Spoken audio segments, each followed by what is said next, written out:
We're mixing it up. We're in the office today. I cleaned especially.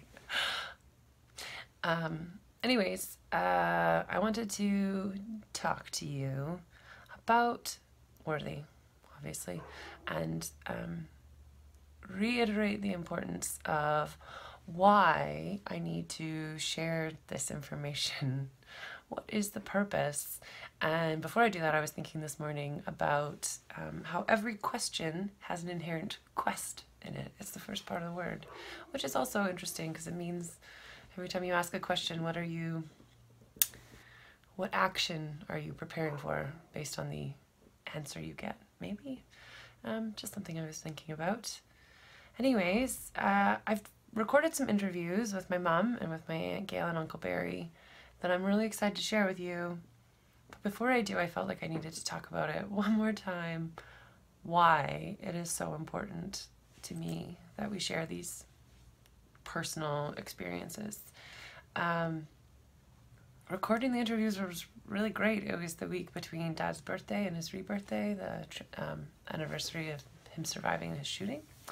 And instead of being overwhelmed with grief, which I was kind of expecting, it felt really good to be like, we're doing something. We're gonna take this hard story and we're gonna turn it into something beautiful. You know, take your broken heart and turn it into art.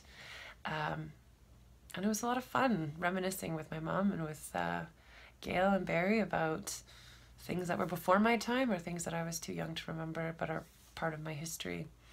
And it was also, a week later, emotionally exhausting. It was so hard.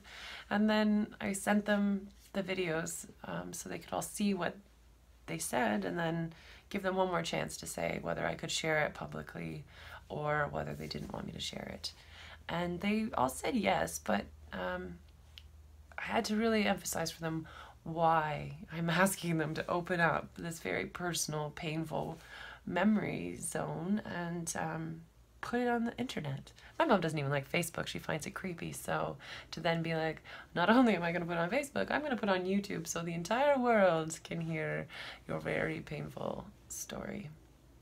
So why? What is the point of it?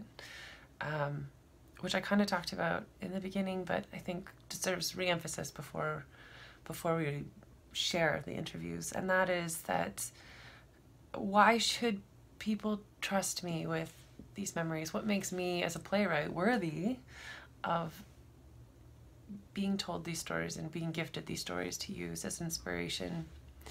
And in some cases, I don't know that other people will decide that I'm worthy of their stories. It's very painful. Kidney disease, it's awful. I don't think there's a disease that's not awful, but it's pretty awful. And when I first had the idea to do this show years ago, I went to the Kidney Foundation very prematurely because I was excited and I wanted to find information to start research. And the lady that I was talking to, her husband had kidney disease and he was still, I guess, functioning enough that he wasn't on dialysis. But she got really offended when I kind of like gave her the gist of the project because she thought that I was going to make fun of people, that I wanted to make fun of her and her husband's experiences and make light of it. And that's absolutely not what I want to do with this project. And so I need to create trust. I think that that's a very important part of this project, is that I need to show people what I'm hoping to do and the integrity with which I am approaching this project. And so that is why my family is going to share its stories with you. It's not because we want to glorify Dad. He would probably be so embarrassed. But because I think it's really important to make it personal. And I don't know how we can convince people of the importance of organ donation if they don't feel the people behind it. Because it's not just statistics, it's not just numbers. It's people, it's real lives. It's you know, how they go through the world is a very personal, sometimes very painful thing. And I just felt I needed to re-emphasize that and how grateful I am to be in a position where I can share hopefully lots of people's stories. And that's something that I'm wrestling with as a creator right now, both, you know, being given these stories, and then also, am I approachable that people can come and talk to me if they have differing opinions? Obviously, I'm very pro organ donation, but I know that there's lots of people who have issues with it, whether it's for political reasons.